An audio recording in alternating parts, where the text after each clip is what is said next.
Baik. Terima kasih. Selamat malam, Romo, Suster, saudara-saudari yang terkasih dalam Kristus. Kita akan memulai bahan permenungan kita untuk malam ini. Malam ini kita akan berada di Montserrat. Ini adalah persinggahan berikutnya bagi Santo Ignatius. Topik malam ini secara garis besar itu adalah melepas kuda, pakaian, dan pedang. Silakan Mbak Siska.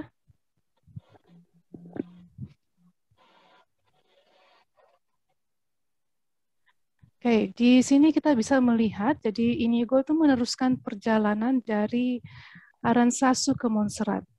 Kalau Aransasu itu masih dekat dengan Loyola di bagian atas, utara,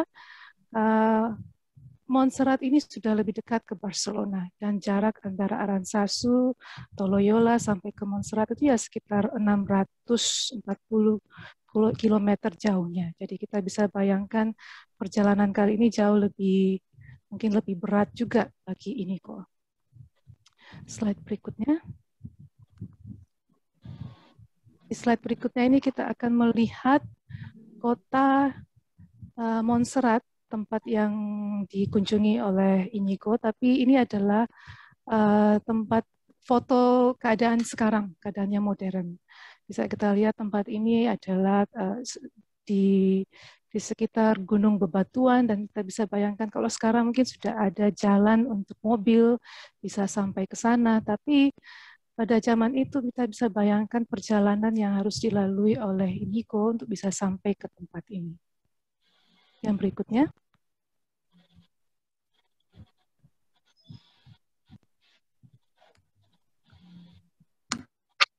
Silakan Mbak Siska yang ke slide berikutnya. Oke. Montserrat ini adalah tempat biara yang punyanya Benediktin. Dan tadi kita lihat itu sudah daerah sekitarnya itu dikelilingi oleh gunung-gunung bebatuan. Di tempat ini nanti kita akan lihat bahwa Inigo melepaskan pedang, belati, dan meletakkannya di depan altar Bunda Maria, yaitu Bunda Maria de Montserrat, atau lebih dikenal juga dengan nama Black Madonna. Kemudian pakaiannya diberikan kepada seorang pengemis. Inigo mengalami dua hal penting di Montserrat ini yang akan menjadi bagian dari pokok permenungan kita. Dua pokok permenungan itu bisa kita lihat di slide berikutnya, di mana yang pertama, Inigo itu akan satu slide sebelumnya. Bisa mundur satu slide, oke. Dua hal penting yang dialami Inigo, yang pertama adalah dia mendapatkan seorang bapa pengakuan dosa dan pembimbing rohani untuk pertama kalinya dalam proses pertobatannya. Nah, pembimbing rohaninya dia adalah seorang rahib Benediktin. Jadi di bawah bimbingan rahib ini, Inigo melakukan yang namanya tindakan-tindakan konkret, mengakui dosa-dosanya selama masa lalunya yang dia habiskan kurang lebih sekitar 2 hari. Kemudian dia mengakhirinya dengan pengakuan dosa secara vigil, berdoa semalam suntuk dengan tanpa berbaring atau duduk sama sekali di depan altar Bunda Maria. Jadi sekitar 3 hari adalah hari yang dia habiskan di Montserrat ini. Kalau tidak berdiri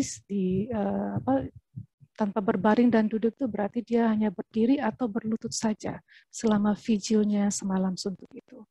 Dan kemudian Inigo di bagian akhir melepaskan simbol-simbol identitas dirinya yang mengikat dia pada dosa-dosa masa lalunya. Akan kita lihat lagi nanti secara mendetail apa itu yang dimaksud dengan simbol-simbol identitas. Hal berikutnya, di slide berikutnya akan kita lihat, hal pertama yang akan menjadi pokok permenungan kita adalah membuka diri terhadap pendampingan dari orang lain. Nah, suatu perjalanan rohani itu mengandalkan adalah perjalanan batin yang masuk ke dalam diri kita. Kita masuk menoleh ke dalam, belajar melakukan diskresi. Diskresi itu merasakan dan mengenali gerak-gerak roh batin kita. Dan yang ujung-ujungnya bagian akhir adalah bagaimana membuat keputusan yang tepat berdasarkan bimbingan roh. hal ini bukan hal yang mudah untuk dilakukan oleh setiap orang. Apalagi bila orang itu belum mempunyai pengalaman atau pemahaman rohani yang cukup. Jadi kadang kita berpikir, oh kita melakukan suatu tindakan atau keputusan karena terasa benar. Tapi bisa jadi juga itu adalah belum tentu hal yang benar, karena bisa jadi itu adalah bisikan atau gerakan dari roh jahat, roh yang tidak baik, yang menyamar sebagai roh yang baik. Nah, peran pembimbing rohani dalam hal ini adalah bantu mengobjektifkan pengalaman rohani pribadi yang tidak selalu benar. Nah, di bawah bimbingan rohani seorang rahib Benediktin ini, Inigo melakukan tindakan-tindakan konkret, yaitu selama 2 hari mencoba benar-benar menguras semua hal-hal dosa-dosa yang sudah dia lakukan dan kemudian menuliskan. Jadi tidak hanya berkutat di kepala saja, tapi juga kali ini benar-benar menuliskan apa itu dosa-dosa. Bayangkan dia menghabiskan waktu selama 2 hari dan kemudian 1 hari lagi semalam suntuk untuk berdoa. Jadi di Montserrat ini Inigo bisa dikatakan membuka dirinya untuk menerima kehadiran orang lain untuk mendampinginya dalam proses pengakuan dosa-dosanya. Kalau di sebelumnya mungkin dia masih melakukannya sendiri, kali ini dia membuka diri untuk menerima kehadiran orang lain. Nah, tanda pertobatan yang sejati, teman-teman, itu adalah ditandai dengan apakah kita sudah terbuka, membuka diri kita untuk mau menerima campur tangan orang lain. Yang bisa jadi orang lain itu adalah utusan dari Tuhan. Membuka diri itu juga bagi saya memaknainya menjadi 2 hal sebenarnya. Membuka diri itu bisa dengan kita yang meminta bantuan kepada orang lain. Tapi dalam hal ini bisa jadi juga membuka diri itu berarti kita menerima bantuan dari orang lain. Ada orang lain yang mengulurkan tangan terhadap kita, tapi apakah pada saat itu, pada momen itu kita juga terbuka untuk menerima uluran tangan orang lain itu. Dan tanda pertobatan yang sejati adalah dimaknai dengan keterbukaan itu. Maukah kita melakukannya? Sudah siapkah kita untuk membuka diri kita? Di slide yang berikutnya, kita akan lihat bahwa membuka diri dan melakukan hal-hal yang konkret dengan mengakui pengakuan dosa itu tidak cukup. Bisa tolong oke. Di sini kita akan melihat bahwa mengakui dosa secara konkret itu adalah satu bagian saja dari pertobatan. Untuk memulai cara hidup baru, menjadi orang baru, pandangan yang baru, kadang kita perlu juga melihat hal-hal apakah yang masih mengikat kita pada masa lalu itu. Nah, dalam hal ini, Inigo melepaskan 3 hal yang menjadi simbol identitas masa lalunya, yang mengikatnya pada dosa-dosa, yaitu yang pertama kuda, yang dalam hal ini menjadi simbol kenyamanan. Kemudian ada pedang, yang menjadi simbol keamanan, dan pakaian yang menjadi simbol status dan martabat. Mari kita lihat di slide berikutnya satu persatu dari ketiga simbol itu.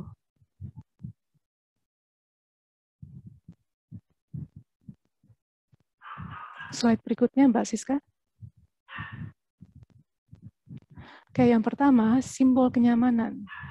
Kalau zaman dulu, transportasi yang ditinggalkan, yang dilepaskan oleh Inigo itu mungkin kuda atau keledai.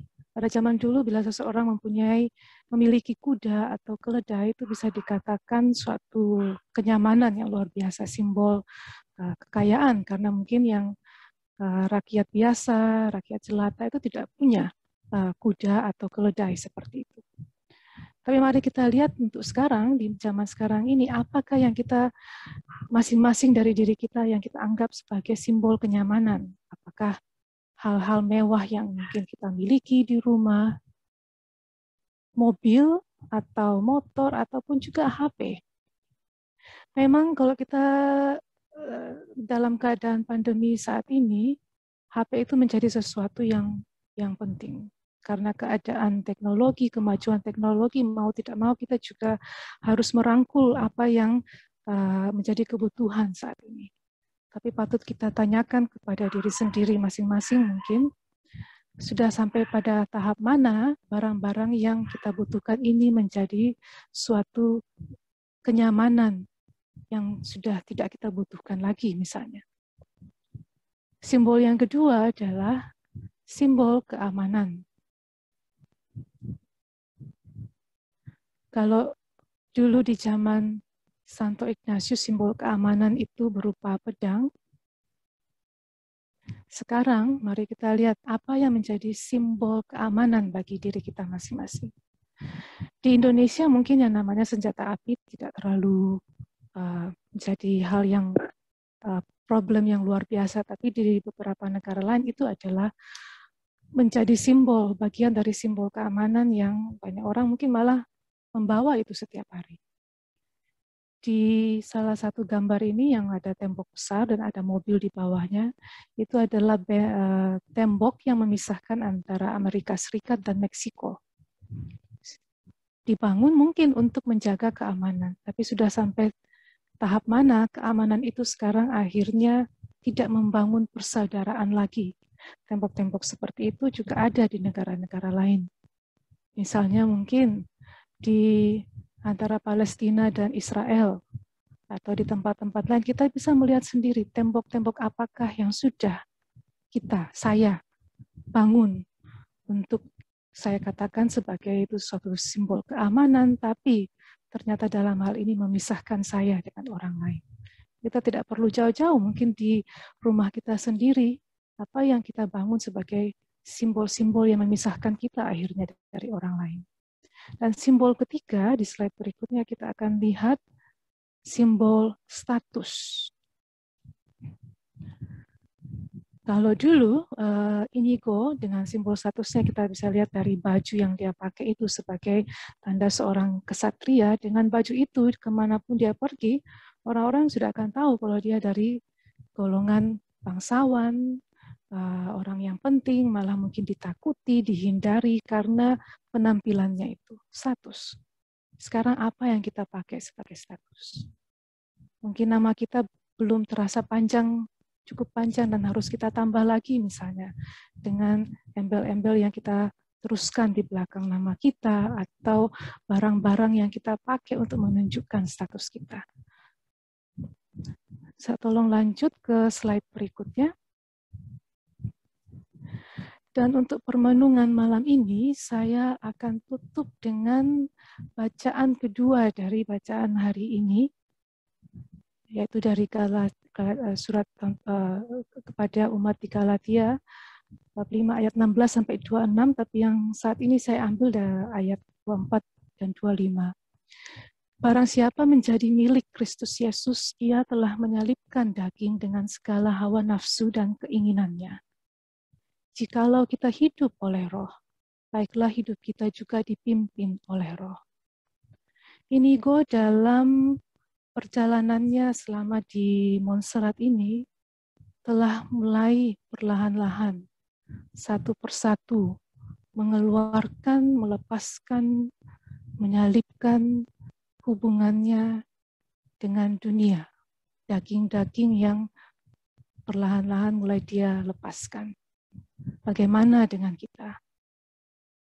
Semoga dalam perjalanan ini juga ke depannya kita juga bisa merasakan buah-buah roh yang bisa membantu kita terus dalam perjalanan kita bersama Inigo, bersama Tuhan untuk menjadi lebih dekat dengan Tuhan.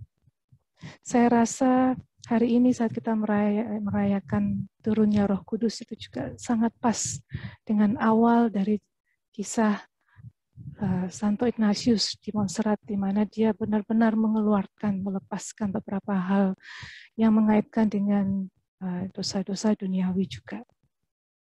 Untuk yang berikutnya, saya ingin mengingatkan aja teman-teman semua mengenai tahap-tahap yang akan teman-teman lakukan dalam 2 hari ke depan. yaitu tahap persiapan, tahap pelaksanaan, dan tahap refleksi. Untuk tahap persiapan malam ini, bila akan melakukan kegiatan pesiarahannya besok, maka persiapan ini dilakukan malam ini. Bila akan dilakukan pada hari Selasa, maka persiapan ini dilakukan besok malam. Yang pertama, menempatkan diri untuk siap berjalan bersama Yesus dan Inigo, membaca ulang lagi pokok permenungan yang saya berikan tadi atau yang sebelum-sebelumnya, merumuskan doa pembukaan untuk esok harinya. Teman-teman akan diberikan juga satu PDF lain juga yang berisi hanya tahap persiapan pelaksanaan dan refleksi ini, dan di situ ada satu contoh doa pembukaan yang bisa dipakai. Merumuskan dambaan atau rahman yang bisa dipakai juga dalam pesiarahan esok hari. Tahap pelaksanaan di slide berikutnya sama dengan apa yang selama ini sudah dilakukan. Ini cuma untuk mengingatkan aja. Saya lanjut ke slide berikutnya. Kami menawarkan 3 pokok permenungan berdasarkan apa yang sudah diberikan tadi. Pokok permenungan yang pertama terkait dengan membuka diri terhadap pendampingan dari orang lain dalam perjalanan rohani dan melakukan tindakan konkret. Jadi Inigo melakukan pengakuan dosa selama 3 hari di Montserrat sebagai tindakan konkretnya, dan kemudian menulis banyak menulis sebagai proses pertobatannya, dan ia didampingi oleh seorang bapa pembimbing rohani. Nah, bagaimana dengan proses pengalaman perjalanan rohaniku selama ini? Apakah aku mampu membuka diri terhadap orang lain yang mampu membimbingku secara rohani dalam pertobatanku, ataukah selama ini aku masih menutup diri dan mengandalkan diriku sendiri? Wujud konkret tindakan apa yang dapat aku lakukan untuk membuka diri terhadap campur tangan Tuhan dalam proses pengalaman rohaniku? Slide berikutnya. Pokok renungan kedua adalah terkait dengan simbol-simbol identitas yang ditinggalkan untuk demi pembaruan cara hidup. Simbol-simbol identitas kenyamanan, keamanan, dan status apa yang mengikatku pada masa lalu yang bisa secara sadar aku tanggalkan atau lepaskan sebagai wujud komitmen untuk memilih cara hidup baru. Dan pokok renungan yang ketiga